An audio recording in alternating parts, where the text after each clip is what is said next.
So what's up? Everybody, Iceman V2013. Now, the question of the day, well, it's not the question of the day, it's a question that I hear every day. Who's better, Michael Jordan or LeBron James? Right now, how do you decide? Right now, Michael Jordan is like at the top of the list for greatest players.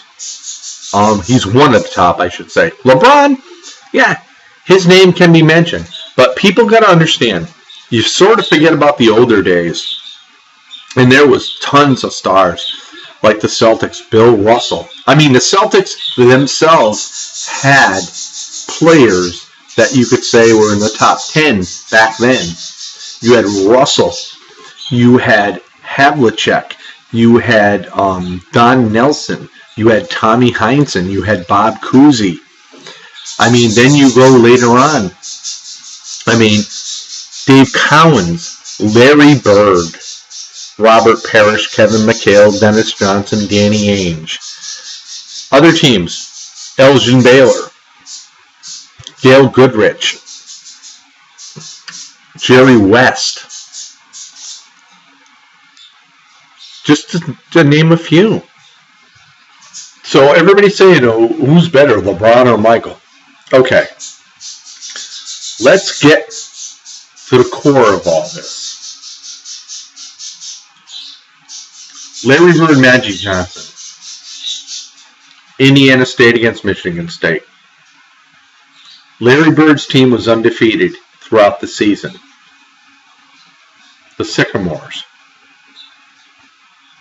Played Magic Johnson's team. Everybody remember Magic, Greg Kelser, and the rest of the company? Magic Johnson and the Spartans defeated Larry Bird's Sycamores, ended their undefeated string, and became national champions. And I, for one, I watched the game. I remember it was on during the day. It wasn't at night on a Monday night like it is now. It was on during the day. I watched it, and it was like cool, whatever. And then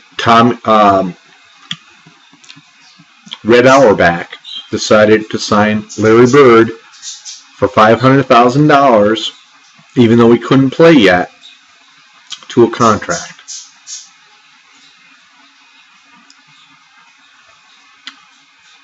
Lakers got Magic Johnson. Biggest thing they ever did in the late 70s. Magic did it all. Larry Bird did it all when he finally played for the Celtics.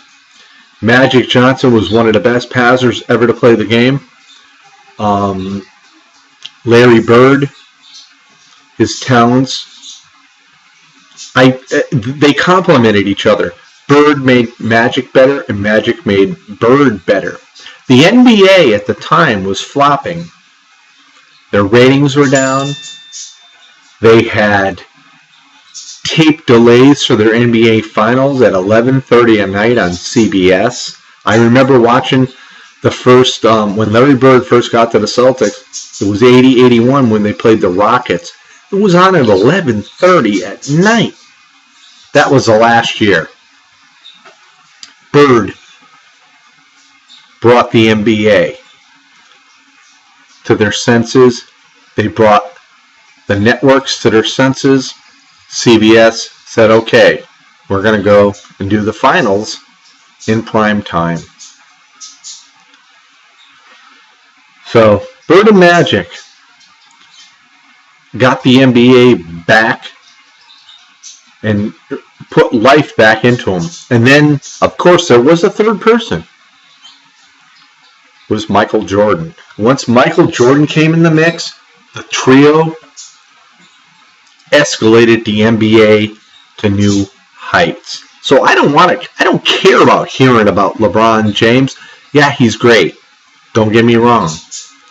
But LeBron James would not last if he played back in the days of Magic, Bird, and Jordan. LeBron James is one of those guys that is like, it's like self-statistics.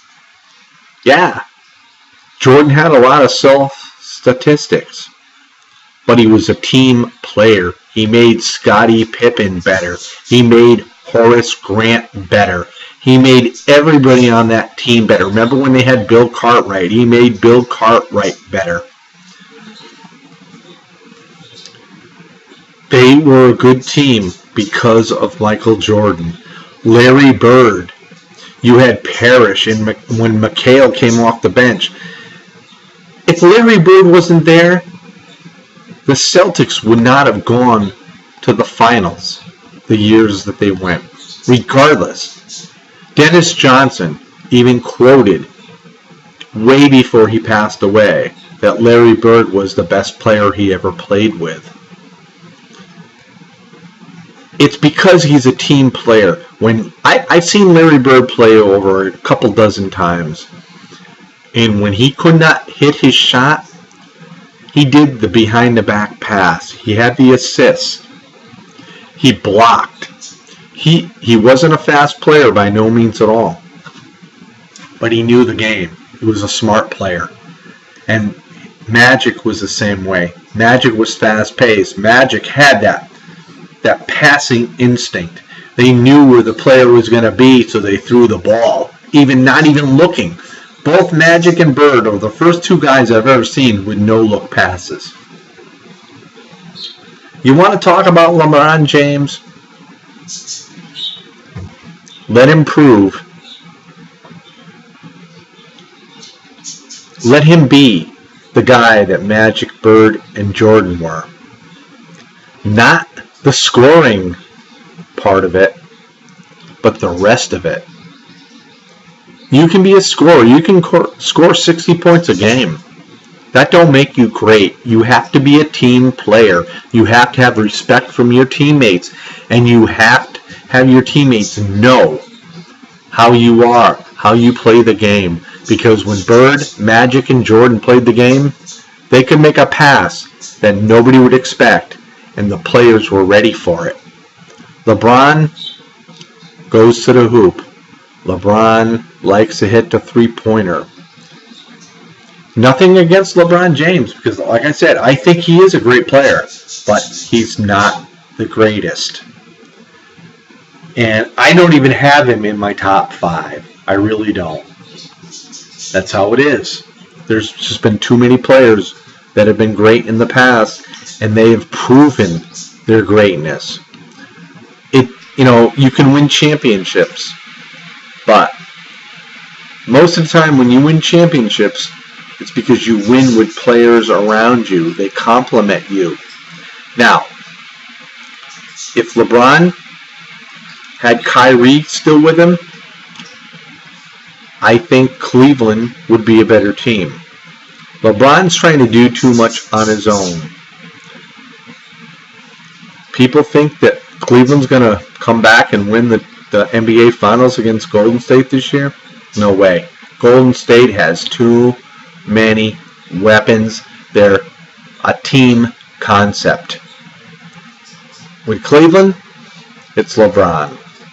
And that's why LeBron is going to be a loser in this year's NBA Finals. See you next time. My opinion.